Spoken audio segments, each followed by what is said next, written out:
வணக்கம். நாலடியார் பாடல் எண் 386. உள்ளத்து உணர்வுடையான் ஓதிய நூல் அற்று ஆல் வள்ளன்மை பூண்டான்கண் ஒன்பொருள் தெள்ளிய வாழ் மகன் கையில் அயில் வாழ் அனைத்து அரோ நாணுடையாள் பெற்ற நலம். நாணம் முதலிய நாற்குணங்களையும் உடைய குலமகள் பெற்ற அழகானது நல்லறிவுடையான் கற்ற நூலையும் ஈகையுள்ளான் பெற்ற பொருளையும் வீரன் கைவாளையும் நிகர்க்கும் என்பது இந்த பாடலின் கருத்து. பாடலை பார்ப்போம். நாணுடையாள் பெற்ற நலம். ஈற்றடிக்கு போயிட்டான்.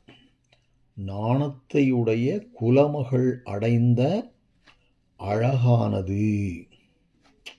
நலம்ங்கிறது இங்கே அவளுடைய அழகு, அதாவது உடல் நல அழகு, மனநல அழகு எல்லாமே.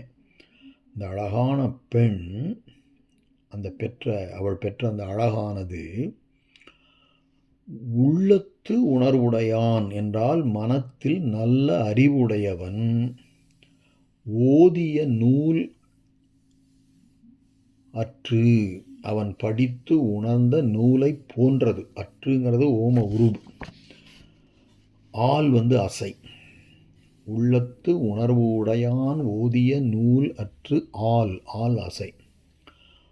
அப்புறம் வள்ளன்மை பூண்டான்கண் ஒன் பொருள்.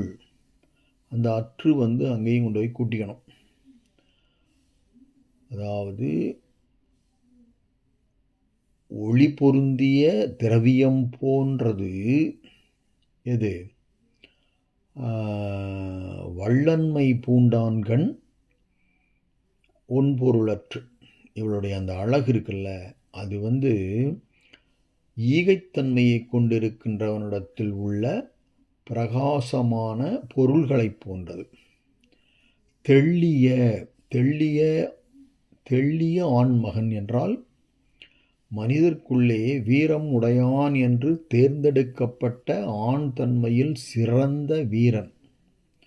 அவனது கையில் அயில்வாள் அனைத்து அரோ.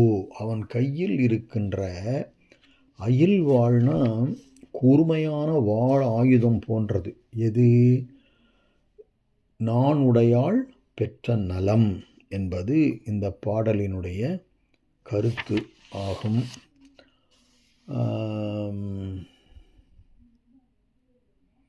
ஒள் கூட்டல் பொருள் தான் ஒன் பொருள்னு வந்துச்சு.